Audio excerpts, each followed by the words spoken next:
Creo que, ay, amén, amén. Como decía la pastora, el diablo está enojado, los demonios están enojados. ¿Por qué?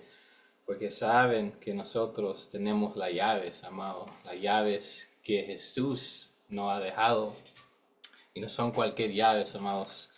Cuando me dio esta palabra, yo pensaba, wow, ¿qué puedo decir tanto de esto? Pero hay mucho que decir y vamos a hablar sobre estas dos llaves porque a mí me tocó el tema, una iglesia, la iglesia gloriosa de las dos llaves para desatar y atar. Y vamos todos a ir a Mateo capítulo 16. Lo mismo que vimos antes en el video, lo vamos a leer. Mateo 16, versículo 13 al versículo 20. Y me permiten orar bien rápido, pero estén ahí, Mateo 16, 13 al 20. Señor, te damos gloria, Señor. Gracias, Señor, porque tú eres un Dios bueno, Señor. Porque estamos aquí, Señor, presentes, Señor, en este ayuno, Señor. Estamos aquí, Señor, tu iglesia, Señor, tus hijos, Señor. Señor, a quien tú has dado, Señor, las llaves del cielo, Señor. Tú, Señor, declaraste eso, Señor. Tú le dijiste a Pedro, Señor, y no solo a Pedro, Señor, pero a todos, Señor, que creyeran en ti, Señor, que tendríamos, Señor, unas llaves, Señor, las llaves, Señor, del reino, Señor, las llaves, Señor, para atar, para desatar, Señor, las llaves, Señor, para abrir, Señor, los cielos, Señor, y para cerrar, Señor, los cielos para los que no creen en ti, Señor. Tú nos diste esa autoridad, Señor. Tú lo dijiste, Señor, y un privilegio, Señor. Es tan un privilegio, Señor, para nosotros, Señor, que tú, Señor, nos pudiste confiar en nosotros, Señor, y darnos, Señor, esa autoridad, Señor, ese privilegio, Señor. Gracias, Señor. Oro, Señor, que me uses, Señor, esta noche, Señor, que yo pueda traer, Señor, esta palabra, Señor, igual como tú me la diste, Señor. Abre los corazones, Señor, que estemos listos, Señor, como vasos abiertos, Señor, para recibir, Señor. Me presento, Señor, a ti, Señor, en el nombre de Jesús, Señor. Amén y amén. Ok, Mateo 16, 13 al 20. Ok, dice, amén, dice. Viniendo Jesús a la región de Cesarea de Filipo, preguntó a sus discípulos diciendo, ¿quién dicen los hombres que es el Hijo del Hombre? Ellos dijeron, unos Juan el Bautista, otros Elías y otros Jeremías o algunos de los profetas. Él les dijo, ¿y vosotros quién dices que soy yo?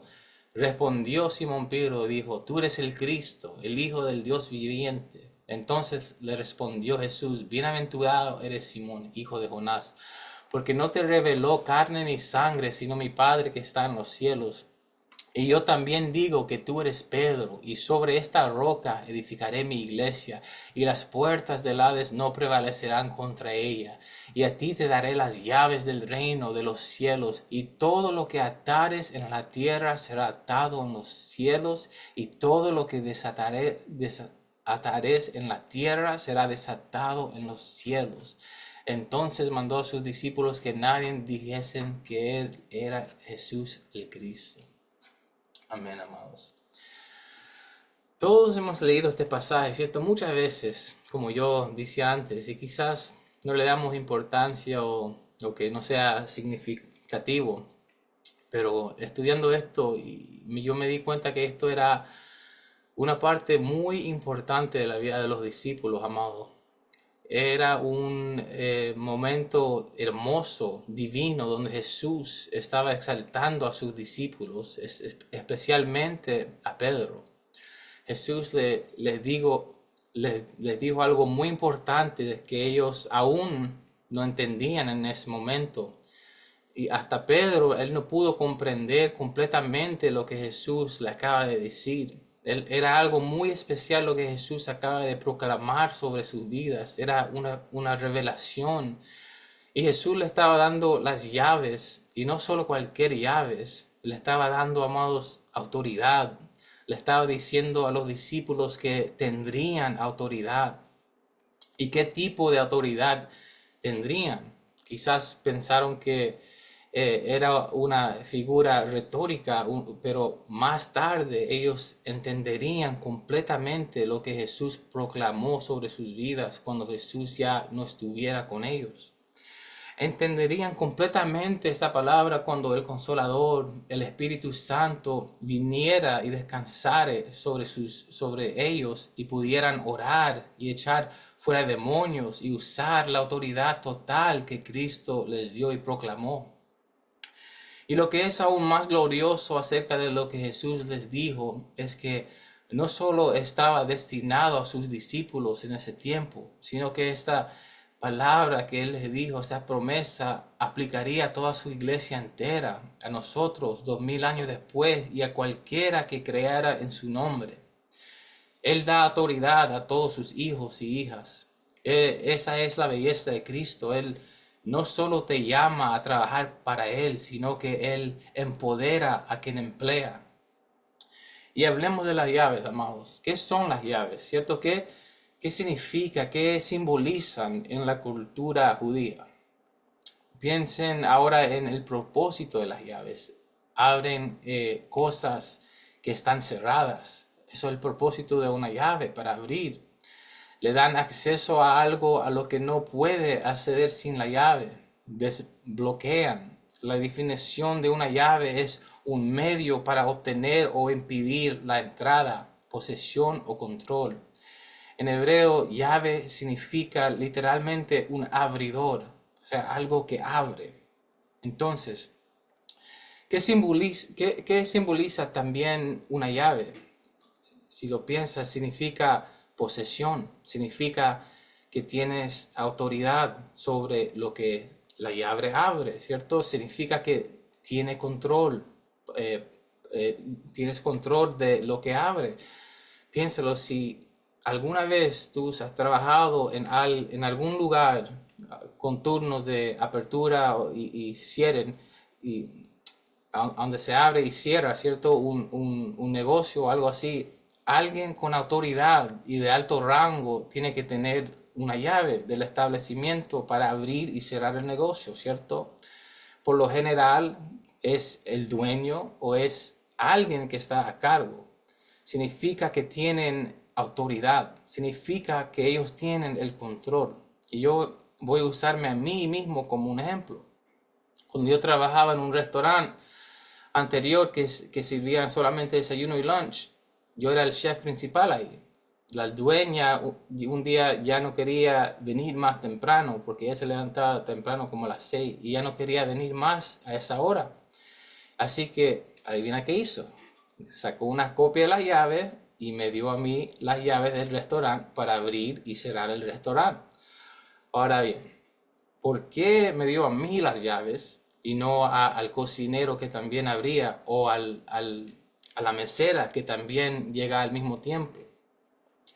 Y hay varias razones y quiero explicar cada una con cuidado y mientras yo explique esto, aplícalo al texto y a tu vida. Y la primera razón por qué me dio las llaves, ¿cierto? Porque dijimos que las llaves significan autoridad. Y en ese momento yo era el chef, yo era el que estaba en cargo. Y con las llaves que me dio, ella me estaba haciendo responsable, ¿cierto? De asegurarme de abrir el restaurante a tiempo. Yo era responsable de dejar entrar al personal. Yo era responsable de encender los hornos, de empezar todo en la mañana. Yo era responsable de apagar todo, asegurarme de que todo estuviera cerrado cuando era turno de cerrar y que todo esté bien para el día siguiente. O sea, yo tenía una gran responsabilidad, amados, cuando ella me dio esas llaves. Y cuando Jesús le estaba diciendo a sus discípulos y a las futuras generaciones de creyentes que tendríamos llaves para atar y desatar, amados, eso viene con una gran responsabilidad. Y ahora, esto me lleva al segundo punto y razón. Yo le pregunté por qué me dio las llaves a mí y no a nadie más. Dijimos porque yo era en cargo, ¿cierto? Pero más que eso, amado, más que porque yo era el chef, porque yo estaba en cargo, hay otra razón más y es porque ella confiaba en mí, ¿cierto? Ella puso su confianza en mí. Las llaves, amados, es un símbolo de confianza. En los tiempos antiguos y hasta hoy, solo el sirviente de mayor confianza de la casa recibía las llaves de las puertas del hogar. Él estaba en cargo de cerrar el hogar y abrir el hogar, ¿cierto? Igualmente en los reinos del palacio en esos tiempos. Y al entregarse las llaves al siervo mayor, el dueño de la casa compartía su autoridad para abrir y cerrar, para trabar y destrabar la entrada de su hogar. Y lo mismo ocurre en los tiempos de hoy, ¿cierto? Usted tiene que tener confianza con alguien. Tú no le vas a dar la llave de tu casa a cualquier persona, ¿cierto? Tú tienes que confiar en ellos. O sea, yo les doy la llave de mi casa a la gente que yo confío, ¿cierto? Tienes que tener esa confianza. Igual como mi jefa confió en mí con esta gran responsabilidad. Confió en que yo llegaría a tiempo cuando ella no tenía ganas. En cierto modo, ella confiaba en mí que yo iba a hacer su trabajo, porque porque yo estaba tomando el lugar de ella, ¿cierto? De mi jefa. Ella estaba diciendo, aquí están las llaves, yo no voy a estar ahí, pero sé que tú puedes hacerlo. Eso es lo que estaba diciendo. Yo sé que tú puedes hacer mi trabajo, toma las llaves. Ella estaba segura de que yo podía hacerlo y las llaves eran un símbolo de eso. Ella me transmitió, amados, su gran responsabilidad y eso era un símbolo de confianza, era un honor, era un privilegio. Y veámoslo desde el punto ahora de vista de los discípulos. Donde quiera que Jesús iba, ¿cierto? Él predicaba, él sanaba, él daba a conocer a su Padre, él hablaba con autoridad, él difundía el evangelio, él ganaba seguidores y seguidores simplemente hablando escrituras y parábolas. Él avanzaba el reino de Dios. Todos los discípulos fueron testigos de esto. Jesús tenía esta gran responsabilidad. No solo él bajó a la tierra para mostrarse y decir aquí estoy, sino que él bajó con una gran responsabilidad, amados. Él bajó para restaurar el reino, para sanar, para bendecir, para maldecir, para dividir, para consolar. El trabajo de Jesús en la tierra no tenía fin, amados. Y para ser honesto, cuando yo pensaba en esto, todo lo que él hizo, él fue humano, amados. Él tenía ese cansancio, tuvo que ser bastante agotador para él.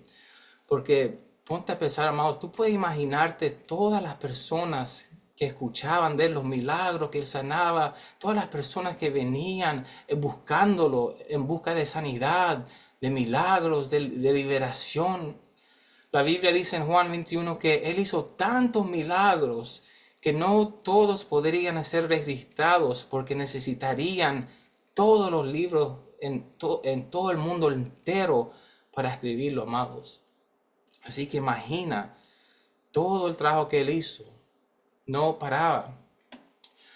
Y ahora bien, Jesús sabía que él no estaría ahí por siempre, ¿cierto? Él sabía que no iba a estar ahí con sus discípulos por siempre y que alguien tenía que continuar su trabajo. Tenía que haber alguien a quien confiara esta gran responsabilidad, este gran trabajo que él estaba haciendo, esta gran comisión. Alguien tendría que continuar a hacer el trabajo que él estaba haciendo. Alguien tenía que tomar el poder. Alguien tenía que tomar esa autoridad. Y ese alguien, amados, somos tú y yo. Somos todos los que creen en él. Fue Pedro en ese momento que cuando le preguntaron, ¿quién dices que yo soy? Y él dijo, tú eres el Cristo, el Hijo de Dios. Fue la fe que él tenía en Cristo en ese momento que conmovió a Jesús. Y Jesús respondió, estas llaves te doy a ti para atar y desatar. Se le confiaría esta gran responsabilidad de continuar la obra de Cristo. Y esto fue solo el principio. Jesús iría más tarde y aclararía su misión en la gran comisión cuando instruye a sus discípulos a ir y a ser discípulos hasta las confines de la tierra. Las llaves han sido transmitidas a hermanos y hermanas de generación a generación, de creyentes a creyentes, de iglesias a iglesias, años en años. Y escúchame, amados, cuando yo te digo fuerte y claro que a todo cristiano que da testimonio de su nombre, desde ese momento cuando Jesús declaró eso, hasta hoy y hasta mañana y por todos los días que vienen, se le ha confiado esta gran responsabilidad, amados. Lo voy a repetir porque esto es muy importante. A todo cristiano, si tú eres cristiano, amado, si tú amas a Jesús, a todo cristiano que da testimonio de su nombre desde el momento, desde ese momento y hasta hoy y por todos los días que vienen, se le ha confiado esta gran responsabilidad de esta gran comisión. Tú, yo, los pastores, a todos, hermanos, con esta gran comisión de continuar la obra de Jesús, de hacer discípulos de Cristo, de hacer avanzar su reino, de difundir las buenas nuevas, de sanar a los enfermos, de despertar a los muertos, de traer salvación a los perdidos, de traer alegría, amados, a los deprimidos, de traer paz al caos, amados. Esa responsabilidad no pertenece a nosotros, porque a nosotros nos fueron confiadas las llaves y tú y yo tenemos las llaves del cielo, las llaves para atar y las llaves para desatar. ¿Y qué significa esto? ¿Qué quiere decir exactamente Jesús cuando habla de atar y desatar? Y tenemos que entender la época judía y el contexto judío. Cuando yo buscaba las definiciones en hebreo, atar se representa típicamente con la palabra asar, que puede significar que puede significar restringir, aprisionar o sujetar según el contexto, y significa esencialmente el acto de restringir o unir algo a otra cosa. Y la palabra para atar es hitir, que significa permitir o autorizar, o sea, como dejar pasar, ¿cierto? La palabra, eso significa atar, y desatar es lo opuesto, o sea, prohíbe, o sea, no permitir. O sea, atar es permitir y desatar es no permitir, piénsenlo así. Y ahora bien, recordemos que en aquellos tiempos había una autoridad en lo que se refería a la ley judía. Había miembros que eran considerados santos y cercanos a Dios y que tenían autoridad y podían juzgar a los ciudadanos judíos. Estas personas de autoridad eran el Sanedrín, que eran los fariseos y los saduceos, que eran considerados por los judíos como la ley. Y estas personas eran consideradas las formas más elevadas y la gente más cercana a Dios. Tenían la autoridad de declarar a algo impuro y limpio, pecador o no pecador. Tenían la autoridad de atar y desatar, de permitir o no permitir cosas, pero solo cosas terrenales, amados. Y enseñaban las escrituras y mostraban a los ciudadanos judíos cómo vivir según a la ley. Y los judíos acudían a ellos para que sus pecados les fueran perdonados y limpiados. Y ellos, los fariseos, decidían según a la ley, según la ley que ellos tenían que hacer para ser perdonados. Y todo era por actos, amados.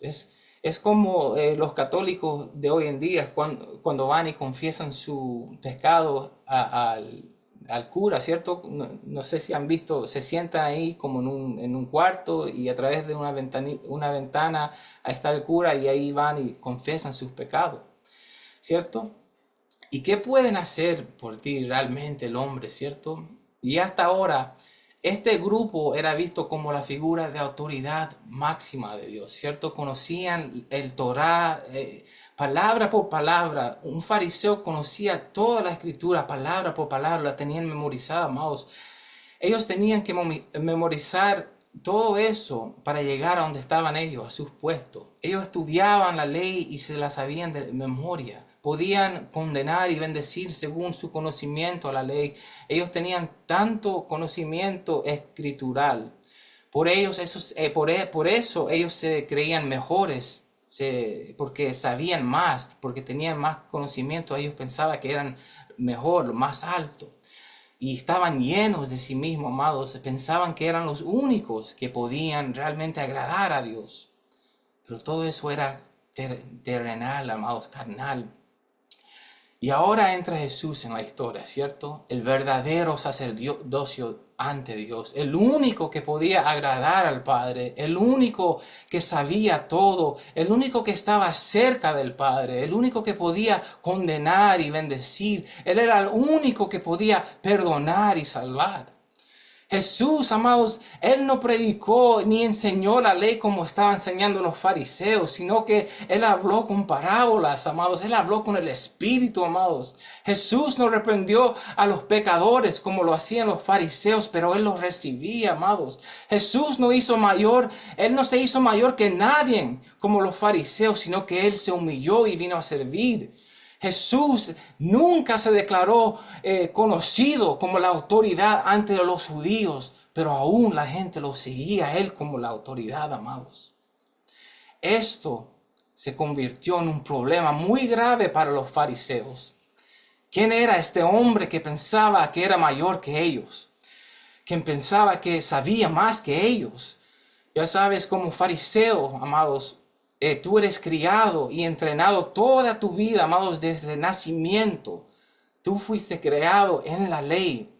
Uno no decide que quiere ser fariseo cuando es mayor, ¿cierto? Uno no puede tener 30 años de edad y decir, yo quiero ser un fariseo. No, amados, no era así. Eso fue algo que tú estabas entrenando desde cuando tú naciste, de toda tu vida, amados.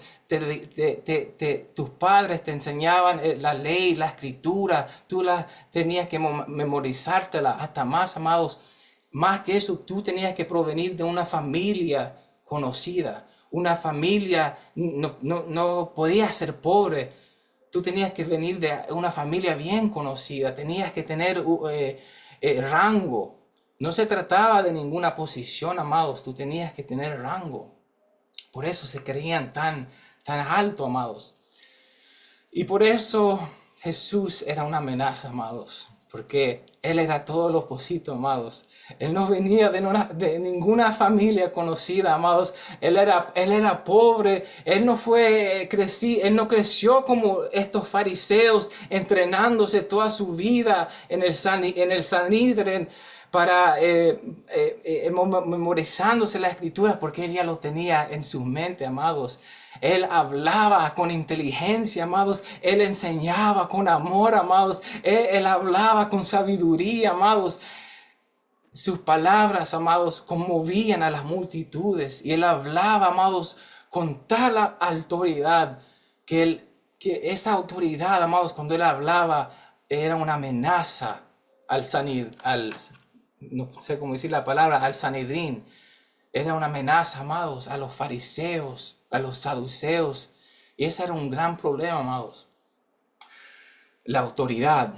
Y la autoridad que los judíos le estaban dando a Jesús sobre los fariseos. Porque, como dije, Él nunca se declaró como una autoridad, pero los judíos, los que le seguían, simplemente con esos actos lo declaraban a Él como la autoridad. Y los fariseos estaban muy celosos, estaban enojados. Por eso las llaves que Jesús le está dando a sus discípulos son tan significativas, amados. Porque Él estaba diciendo a sus discípulos, yo sé que hasta ahora, sé que han escuchado a los fariseos todas sus vidas. Sé que ellos han sido la ley para ustedes. Yo sé que ellos son los únicos que pueden enseñar las escrituras. Pero llegará un día Llegará un día en el que ustedes, todos mis seguidores, tendrán esa misma autoridad. Llegará un día en el que serán como ellos, incluso mejores que ellos. No solo los fariseos, amados, tendrán permitido enseñar acerca de Dios, pero también la autoridad para enseñar y predicar al mundo acerca de mí van a ser sobre ustedes. Podrán enseñar las escrituras, tendrán mayor autoridad que ellos, podrán tomar decisiones con autorización, podrán hacer cosas que ellos no pueden hacer en mi nombre, podrán orar y sanar a personas, podrán orar a su Padre y pedirle cosas y se les concederá. Y los fariseos no podían hacer esto, amados. Ustedes, él está diciendo, ustedes serán la autoridad, porque el Espíritu Santo que mora dentro de ustedes, el Espíritu Santo que yo voy a mandar, será la autoridad en ti mismo. Todo lo que permiten en la tierra, yo voy a permitir en el cielo. Y todo lo que ustedes prohíben en la tierra, yo también voy a prohibir en el cielo. Y estas son las decisiones que ustedes van a tomar. Eso es lo que Jesús le estaba diciendo a sus discípulos, amados. Jesús le estaba confiando la misma autoridad que él tenía. Y le estaba diciendo que cualquier decisión que ellos tomen aquí en la tierra, él está diciendo, yo los respaldaré en el cielo.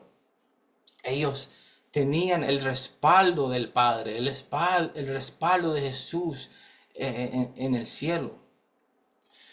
Y podemos ver que todo esto, amados, todo lo que estaba diciendo Jesús, realmente se hizo una realidad más adelante en sus vidas. Ellos tendrían esa autoridad, pudieron tomar decisiones aquí en la tierra que el Padre en el cielo iba a respaldar. Ellos tenían autoridad para hacer milagros. Y para mostrarle esto, quiero que todos vamos a Hechos 9. Hechos capítulo 9, verso 36. Lo voy a leer. Hechos capítulo 9, verso 36 al versículo 43. Mira esta autoridad que Pedro tuvo. Dice, Dorcas es resucitada. Había entonces en Jope una discípula llamada Tabita, que traducido quería decir Dorcas. Esta abundaba en buenas obras y luminosas que hacía. Y aconteció que en aquellos días se enfermó y murió. Después de lavada la pusieron en una sala. Y como Lida estaba cerca de Jope, los discípulos, oyendo de que Pedro estaba ahí, le enviaron 2 hombres a rogarle, no tardes en venir a nosotros.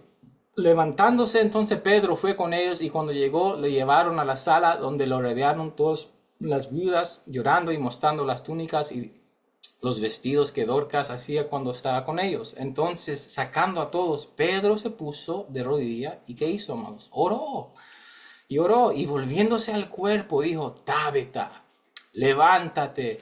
Y ella abrió los ojos y a ver al Pedro se incorporó.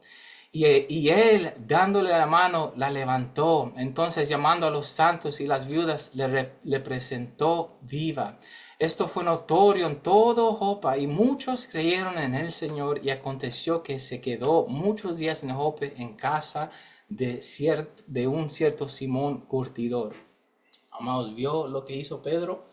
Él hizo lo mismo que hizo Jesús, amados. ¿Qué hizo Jesús? Jesús levantó a Lázaro, que estaba muerto, ¿cierto? Y ese mismo poder, esa misma autoridad fue traspasado a Pedro, porque él pudo levantar a alguien que estaba muerto. Pedro resucitó a alguien de entre los muertos. Y hay muchos más ejemplos de discípulos que después que predicaron y difundieron el evangelio y hicieron milagros. ¿Y por qué? Porque Jesús les dio las llaves para atar y desatar. Y lo que Pedro le hizo a Dorcas fue un ejemplo de desatar, ¿cierto? Recuerda cuando yo dije que en hebreo desatar significa permitir. significa liberar o liberar de cualquier atadura. Y Pedro, él fue y oró por esta niña y la liberó de las garras de la muerte. El Padre, amados, que estaba en el cielo, Jesús, que ya estaba en el cielo, mirando hacia abajo, mirando a Pedro orar, dijo, vamos a respaldar su oración. Y permitió que esta niña volviera a la vida, amados, porque Jesús le dio esta promesa a sus discípulos. Y ahora el próximo ejemplo. ¿Ustedes se recuerdan de Ananías y Zafarías? Todos conocen esa historia, ¿cierto? ¿Recuerdan lo que les pasó a ellos? Y el mismo discípulo, amados, ¿qué le hicieron a Pedro, amados? Ananías y Zafarías le mintieron a Dios. Y por eso hubo consecuencias. Cayeron muertos justo ante la presencia de Pedro y el Espíritu Santo. Y como dije, atar en hebreo significa encarcelar, prohibir, no permitir. Y Pedro en este ejemplo no iba a permitir, amados, que estas dos personas mintieran al Espíritu Santo. ¿Cierto? La historia es que Ananías y Zafarías, todos los discípulos estaban vendiendo sus cosas porque estaban trayendo la palabra y estas dos personas estaban robando dinero, se estaban quedando con cosas, ¿cierto?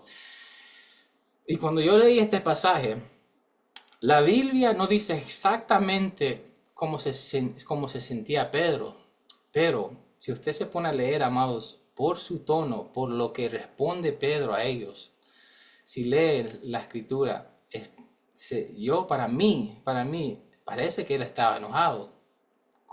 Porque él dijo, Ananías, ¿cómo es que Satanás ha llenado tanto tu corazón que has mentido al Espíritu Santo y te has quedado con parte del dinero que recibiste por el terreno? Eso está escrito en la Biblia, amado. Él dijo eso a Ananías. Y usted piensa que él dijo eso en un tono contento, calmado. Ananías, ¿cómo es que Satanás te ha llenado tanto? No, amados. Esto fue algo que Pedro estaba enojado, amados.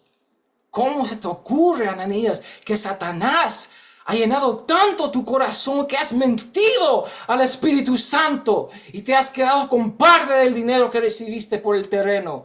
Amados, porque Pedro sabía lo que venía próximo. La muerte, amados. Imagínense, hermanos, ponte en los zapatos de Pedro. Si el capítulo anterior, en Hechos 5, el capítulo anterior de esto, de lo que está pasando en Ananías y Zafira, la escritura dice que cada apóstol, cada discípulo estaba vendiendo todas sus posesiones, estaba vendiendo sus casas, estaban compartiendo todo. ¿Y por qué, amados? Porque estaban continuando la obra de avanzar el evangelio, porque todos estaban predicando la palabra de Dios, la resucitación de Cristo. Todos estaban en unidad, amados, felices, vendiendo sus cosas, compartiendo. Pero luego viene esta pareja, amados, lleno, amados, de codicia, de greed, solo pensando en ellos y no el ministerio tan grande que ellos estaban haciendo. Y se estaban quedando con dinero. Estaban robando, amados. Y usted no creen que Pedro estaba simplemente tan furioso con ellos, amados, después de que todos los demás habían vendido todo que tenían, todo lo que ellos tenían, dueños de todo, lo estaban vendiendo.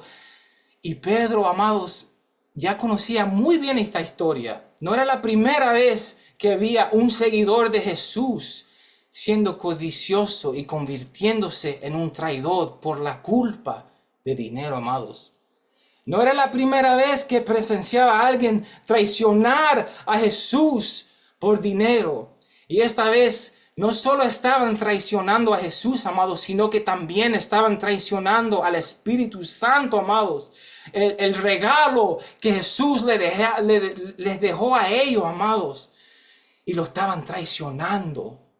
Amados, por supuesto que Pedro estaba furioso y él no iba a permitir que esto volvería a suceder. Él no iba a permitir que contristen al Espíritu Santo, amados.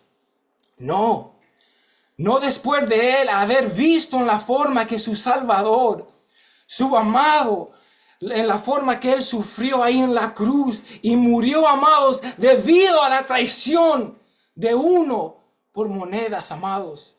Él no iba a permitir que el Espíritu Santo sufra de la misma manera, amados. Él no lo iba a permitir. Él no iba a permitir que estas personas seguían robando al ministerio y luego mintiendo a ellos, a los seguidores de Cristo, al Espíritu Santo, amados. Él estaba celoso, amados, del Espíritu Santo, amados.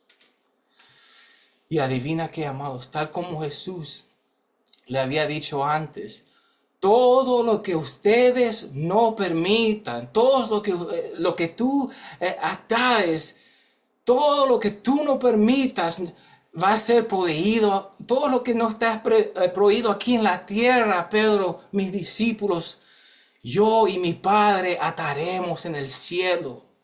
Amados, Él tenía el respaldo del Padre. Él tenía la autoridad, amados. Y estos son solo 2 ejemplos, amados. Pero hay mucho más, amados.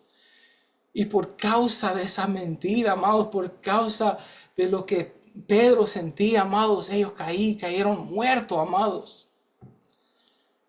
Porque lo que Él permitió, amados, tenían el respaldo del Padre. La autoridad, tenían esa autoridad. ¿Cómo? Y Él tenía ese respaldo del Padre. Cosas, amados, que los fariseos nunca podrían hacer. Y Jesús les dio estas llaves, amados. Él les dio esta autoridad, esta responsabilidad, este poder, amados. A los discípulos se le dio un papel crucial, amados, en la introducción del Evangelio al mundo. En el nombre de Cristo, amados, ellos iban a declarar que Él era el Mesías, que Él era el único que podía salvar y perdonar, que a través de Él era la única manera de entrar al reino. Ellos tenían esa responsabilidad de traer esa palabra, que en su nombre también ejercerán disciplina dentro de la iglesia, fijando el estándar tanto de lo que es verdad como de cómo se iba a practicar esa verdad. Cuando los apóstoles declaren que algo está atado o desatado en el nombre de Jesús, el poder que reside en el cielo respondería y lo hará una realidad, amados. Y tengo noticias para ustedes. A nosotros se nos ha dado esta misma autoridad, hermanos. Esa misma autoridad que tenía Pedro. Pedro fue humano igual como nosotros, amados. Y nosotros, esa autoridad es traspasada de generación a generación, amados. Esa responsabilidad, amados. Lo mismo que hicieron los discípulos, nosotros también lo podemos hacer, amados. La diferencia en hoy en día es que los discípulos y los cristianos de hoy es que su misión, amados, era difundir el Evangelio, era expandir el Evangelio. A ellos se les entregó la responsabilidad y la autoridad para continuar la obra de Jesús, que era predicar las buenas nuevas, de dar a conocer al Padre, de hacer avanzar el reino, sanar a los enfermos, resucitar a los muertos, expulsar a demonios y tantos más trabajos, amados, tantos más responsabilidad, amados. Y la diferencia de hoy, amados, es que la iglesia se ha olvidado esa gran comisión, amados. La iglesia se ha olvidado de esa gran responsabilidad, amados. Eso fue la misión, amados, de esos discípulos, amados. Para eso vivían, amados. Para avanzar el evangelio, amados. Y la iglesia no hoy en día, amados, se la ha olvidado esa misión tan crucial, amados. Que por eso existe la iglesia, amados. Porque por eso existe discípulos. Para traer armas, amados, para expandir el reino, amados. Y yo termino con esta pregunta, amados, para que medites en ella. Jesús nos prometió las llaves del cielo para continuar su obra. Los discípulos usaron esas llaves y ahora nos han pasado esas llaves a nosotros, amados. Estamos usando esas llaves o están colgadas, amados, en el llavero. Amén.